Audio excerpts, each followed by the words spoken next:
Amor Verdadeiro, Billy Graham. Os clássicos de Billy Graham. Se você conhece alguém que também será edificado com os ensinos deste grande evangelista, curta, compartilhe com alguém próximo e ative o sininho para não perder nenhum vídeo. Agora, quero que você veja comigo o Cântico dos Cânticos.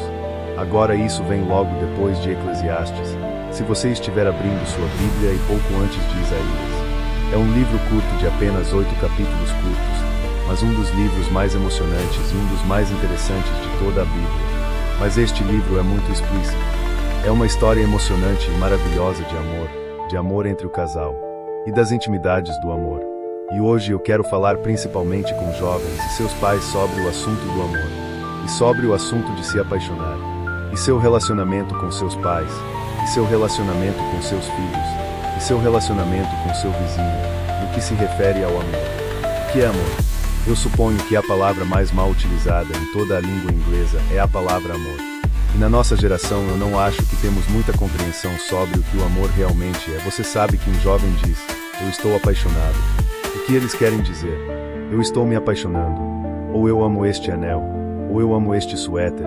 Ou eu amo este vestido. Ou eu fiz amor ontem à noite. Usamos a mesma palavra para descrever todos os tipos de coisas. É muito parecidos com obrigado. Você sabe que uma pessoa pode te dar uma vida útil de camarada e amizade e você diz obrigado. Ou alguém te dá uma xícara de café e você diz obrigado. Você não tem uma palavra mais forte na língua inglesa. E a língua inglesa é uma língua bem limitada em muitos aspectos em comparação com algumas das outras línguas do mundo. E a palavra amor é uma daquelas palavras que é mal compreendida e mal utilizada hoje. E eu quero falar sobre isso se eu puder por alguns minutos hoje à noite. E no último capítulo, estou lendo da Bíblia Viva, o último capítulo do livro do Cântico de Salomão. A garota ou a jovem noiva neste livro é a história de Salomão e sua noiva, uma mulher sulamita. E a propósito, uma mulher negra. Esta mulher aqui era uma mulher negra. Ela diz várias vezes que é negra. E ela foi considerada a mulher mais bonita de seu tempo. E ela era a esposa de Salomão. E neste livro está a conversa entre o rei Salomão e sua esposa enquanto eles discutem seu amor casado juntos. E o êxtase deste amor, a emoção, a profundidade, a ampliação e a altura deste amor é tremendo. E nós acreditamos, como cristãos, que é uma metáfora, ou é uma parábola, ou é uma história do amor que Cristo tem pela igreja. E os hebreus, os judeus acreditam que é a história do caso de amor de Deus com Israel. E há diferenças de opinião entre os teólogos sobre isso. Mas certamente ambos podem ser verdadeiros. É a história do caso de amor de Deus com a raça humana. A história do amor de Deus por aqueles que o amam, sejam judeus ou cristãos ou quem quer que seja. E vai às profundezas do amor. E nos diz o quanto Deus nos ama e o quanto devemos amá-lo. E nesta passagem a noiva está falando e ela diz: o amor é forte como a morte, e o ciúme é tão cruel quanto o inferno. Ele flagra fogo, a própria chama de Deus. Muitas águas não podem apagar a chama deste amor. Nem as inundações podem afogá-lo. Se um homem tentou comprá-lo com tudo o que possui, ele não poderia fazer isso. Aqui estava um amor que o dinheiro não pode comprar. Aqui estava um amor que as tristezas e problemas e dificuldades e tentações não podem destruir. Aqui estava um amor que as provações que vêm em cada casamento não poderiam destruir. E o dinheiro não poderia comprá-lo. Esse é o tipo de amor que Salomão e sua noiva tinham um pelo outro. Você ama assim. Mas você sabe, toda a Bíblia é uma história de amor. É o caso de amor de Deus com a raça humana. Você vê, Deus tem todos esses bilhões de planetas lá fora, todas essas centenas de bilhões de estrelas, e tudo é de Deus. Mas de todos os planetas em todo o universo fica impressionado com o amor que Deus mostra neste pequeno planeta chamado Terra. E eu imagino as pessoas que vivem em outros planetas se perguntando por que Deus não varre este planeta de rebelião para o esquecimento. Nós somos o único planeta, até onde sei, que está em rebelião contra Deus. E ainda apesar da nossa rebelião, apesar da nossa desobediência, apesar dos nossos pecados, Deus nos ama. Isso é o que é emocionante sobre isso. E Deus ama cada pessoa no mundo inteiro com um amor que está além da nossa compreensão. E Deus provou seu amor dando seu Filho na cruz. Se você alguma vez duvidou que Deus ama, olhe para a cruz porque Deus estava. Essa é a maior ilustração do amor do mundo inteiro, é a cruz. Porque Deus está dizendo da cruz: eu te amo, eu te amo, eu te amo. Você e eu fomos salvos pela cruz. Nosso Senhor nos amou tanto que deu seu único filho para morrer naquela cruz. Agora amor não é sentimento. Você diz, eu sinto que o amo. Não é sentimento, amor é fazer. Amor é um verbo, Deus fez algo. Deus deu seu amor. Deus prova seu amor para conosco em que, sendo nós ainda éramos pecadores, Cristo morreu por nós. O apóstolo João, olhando para aquela cruz, disse: Vede que maneira de amor o Pai nos concedeu. E quando você olha para aquela cruz e pensa sobre isso, que os romanos usaram um instrumento de execução em uma escala colossal, e eles colocaram pregos nas mãos, e espinhos nos pés, e cuspiram nas pessoas, e mutilaram os corpos. Quebraram suas pernas para ajudá-los a morrer mais rápido, e todo tipo de coisas terríveis. A morte mais cruel do mundo inteiro é a morte na cruz. E nosso Senhor estava pendurado lá com a multidão zombando ele. E ele estava pendurado lá por você e você e você. Deus estava dizendo, eu te amo. Jesus deu sua vida por nós. E é por isso que a Escritura diz que não há outro caminho para o céu. Você não pode ser salvo de outra forma. Você não pode encontrar vida com L, maiúscula, de outra forma. Você não pode ganhar entrada no reino dos céus sem vir pela cruz. Porque se Deus pudesse ter encontrado outro caminho, ele teria encontrado. Agora os gregos tinham 4 palavras para amor, que descreviam diferentes tipos de amor. Nós temos uma palavra, eles tinham 4. Uma era a palavra chamada sorgé, que carrega com a ideia de afeto. E eu vou limitar isso, ele cobre muitas áreas. Mas eu vou limitar isso hoje à noite apenas ao amor familiar. Porque sorgé envolve a família. E eu quero perguntar a vocês jovens hoje à noite, qual é o seu relacionamento com seus pais? A comunicação entre você e seus pais. Agora a Bíblia ensina que jovens, crianças e jovens adultos no lar devem obedecer aos pais no Senhor. E mesmo quando você ficar mais velho, você não precisa obedecer aos seus pais depois que você sai de casa e você tem 21 ou 22 anos. Você não precisa obedecer a eles em tudo, mas você sempre, enquanto você viver, você deve honrar seus pais. Você deve honrar seus pais mesmo quando você estiver avançado em anos. E então, quando eles ficarem velhos, você deve cuidar de seus pais. Você não os entrega ao Estado e se livra deles. Você sabe, temos tudo invertido na América do resto do mundo. Se você for para a China ou para o Japão e lugares como esses, eles honram a velhice. Eles aguardam ansiosamente o dia em que poderão cuidar de seus pais idosos. Nós tentamos nos livrar deles. É parte do nosso egoísmo. É parte de um dos nossos pecados. Devemos amar nossos pais.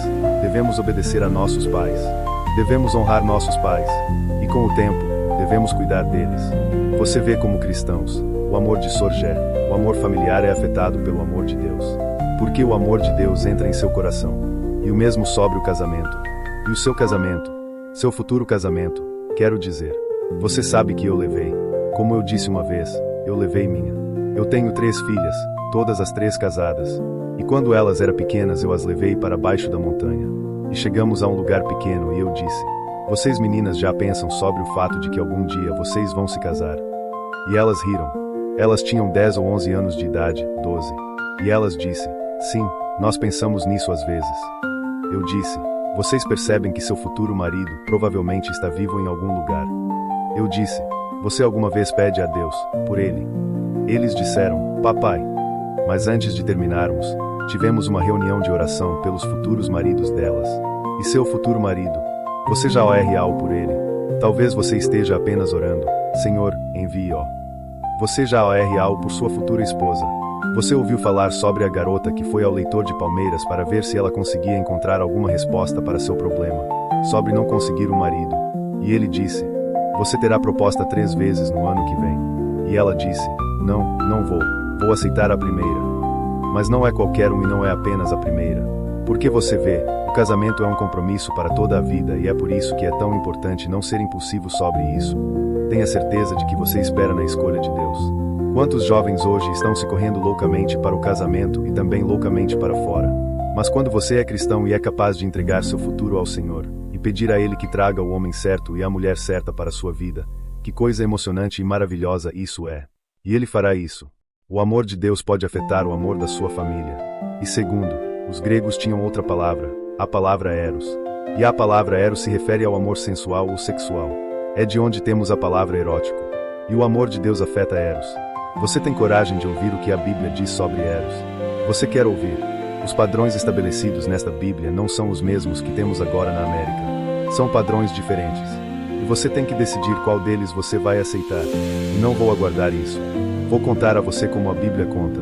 A Bíblia diz que imoralidade é pecado, mas a Bíblia também indica que sexo não é pecado. É o uso errado do sexo que é pecado. Muitos escritores antigos e muitos modernos têm a ideia de que o corpo é mau. George Bernard Shaw escreveu uma vez sobre a tirania da carne. Platão achava que o corpo era mau, mas o corpo não é mau. A Bíblia ensina que seu corpo é sagrado. A Bíblia ensina que para o cristão é o templo do Espírito Santo. E isso inclui seu sexo, bem como todas as outras partes de sua vida. Agora há uma distinção no Novo Testamento. Você terá que cuidar. Você encontrará, a propósito, neste pequeno livro que queremos enviar a você, o mundo, a carne e o diabo. Há uma diferença entre a carne e o corpo nas Escrituras. Mas uma visão errada do corpo foi responsável, no meu julgamento, pela supressão de discussões sobre sexo e sexo no século passado, que eu acho que causou muito dano. Acho que há algo de bom no que vimos, mas fomos longe demais em nossa abertura sobre este assunto. Deveria ser discutido, deveria ser pregado sobre e a palavra de Deus deve ser proclamada sobre este assunto.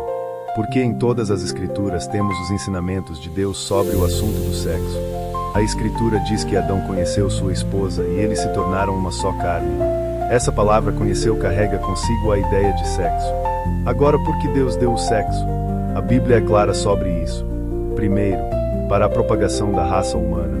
Estamos todos aqui por causa do sexo. Segundo, o clímax e a apreciação do amor de casais. Aviso: amor casais. Deus colocou uma cerca ao redor do casamento e diz: não cometerás imoralidade. E então terceiro, para expressar unidade. A unidade do homem e da esposa. Eles se tornam uma só carne. E se torna um tipo de Cristo na igreja. E se torna muito sagrado. Mas quando o pecado entrou no jardim do Éden, o sexo, que deveria ser sagrado, tornou-se pervertido e a luxúria entrou. De modo que hoje algo que deveria ser sagrado, maravilhoso e glorioso foi pervertido em luxúria e se tornou pecado. Agora, por que Deus diz: não cometerás imoralidade? Para proteger seu futuro casamento. Segundo, para proteger seu corpo. Você diz: bem, meu corpo não precisa de proteção. Não pense que não precisa. A ilegitimidade duplicou nos últimos 2 ou 3 anos, apesar de todos os comprimidos e apesar de todos os avanços na medicina. Está piorando em vez de melhorar. Terceiro, para proteger você psicologicamente. Os psicólogos estão descobrindo agora que aquela primeira experiência que você tem fora do casamento nunca vai embora. Essa culpa sempre permanece. E a culpa é um dos maiores problemas psicológicos enfrentados no mundo hoje. E então, para proteger a sociedade, se nos tornarmos imoral como sociedade, destruímos a civilização. E nos tornamos decadentes como eles fizeram em Roma e outras civilizações, e somos destruídos. Então Deus diz: para o nosso próprio bem, não cometerás imoralidade. Agora, como pode um jovem ter vitória sobre Eros? A Bíblia diz para fugir da fornicação. E a marca de um cristão é autocontrole e autodisciplina. Não há maneira de superar essa tremenda tentação exceto em Jesus Cristo. Paulo escreveu ao jovem Timóteo e disse: mantenha-se puro. Você não pode viver puro em 1973 ou 1974 sem Jesus Cristo. Ele pode lhe dar a força, o poder e a vitória para viver uma vida pura. Ele te ajudará a fugir da fornicação. Então há uma terceira palavra que os gregos tinham, filia, que carrega consigo a ideia de uma amizade muito forte. Nós obtém nossa palavra filantropia dela. Nós obtém nossa palavra filarmônica, o amor à música, ou Filadélfia, a cidade do amor fraternal. E é a palavra que Pedro usou quando Jesus perguntou se ele o amava. E ele disse: você sabe que eu te amo, Senhor. Ele usou esta palavra. Mas Jesus queria outra palavra. Ele queria uma palavra mais profunda. Você tem amigos, e se você tem 5 amigos próximos na sua vida, você é uma pessoa muito afortunada. Deus chamou Abraão de amigo de Deus. Você é amigo de Deus e amigo de Cristo. E os seus amigos? Isto significa amizade forte. Uma amizade que permanece nos bem e nos bem, que nunca vacila. Entregue sua vida a Cristo e Ele te ajudará com suas amizades. E então, quarto, amor agape. Esta é outra palavra que os gregos usaram. Eles inventam esta palavra para o Novo Testamento. Este é o amor de Deus. E o amor de Deus afeta a família. E o amor de Deus afeta Eros. E o amor de Deus afeta a filia. Todos os outros amores podem ser influenciados pelo amor agape. O amor agape é um amor sobrenatural. Um amor sobre o qual não sabemos nada além de Deus. É o amor de Deus. É tão profundo e tão largo e tão alto e tão grande e tão dimensões que nenhuma palavra em nenhuma língua pode descrever. É um amor que Deus tem por você que, apesar do fato de você estar se rebelando contra Ele, Apesar do fato de você ser um pecador, apesar do fato de você ter quebrado suas leis, Ele deu seu Filho para derramar seu sangue. Apesar de tudo que já fizemos, Deus ama e palavras não podem descrever isso. E Deus diz que no momento em que você recebe seu Filho como Salvador, Ele lhe dá o Espírito de Deus para viver em seu coração. E o Espírito de Deus produz este amor em você e através de você. Essa é a razão pela qual Jesus disse: amarás o teu próximo como a ti mesmo. É um amor sobrenatural pelo seu próximo. Você pode não gostar do seu próximo, mas você pode amar o seu próximo. Quem é seu próximo? Eles costumavam interpretar isso nos antigos tempos, literalmente a pessoa que morava ao lado, e isso é tudo. Mas Jesus contou a parábola do bom samaritano. Ele contou sobre o sacerdote e o levita que passaram quando este homem foi roubado e espanado. E um homem de outra raça passou, outra origem étnica passou. Um samaritano que era odiado pelos judeus daquele dia. E os samaritanos odiavam os judeus. E Jesus deliberadamente contou a história sobre como o bom samaritano ajudou este homem que foi espanado e roubado. Não podemos fazer isso no mundo em que vivemos sem o amor de Deus. Mas Deus te capacitará a amar além da sua capacidade de amar. Ele te ajudará a amar sua esposa. Ele te ajudará a amar seu marido. Ele te ajudará a amar seus filhos. Ele ajudará seus filhos a amar os pais com o amor ágape dominante. Neste conhecimento todos os homens saberão que sois meus discípulos, em que tenhas agape, o amor de Deus uns pelos outros. Isso é o que ajuda a nos levar ao evangelismo, o amor das almas dos homens. Um homem estava a caminho para a forca na Inglaterra há vários anos. E enquanto ele estava a caminho para a forca, um clérigo estava ao lado dele falando sobre Jesus Cristo e o que Cristo poderia fazer por ele, e como ele precisava se arrepender dos pecados porque o julgamento e o inferno estavam à frente.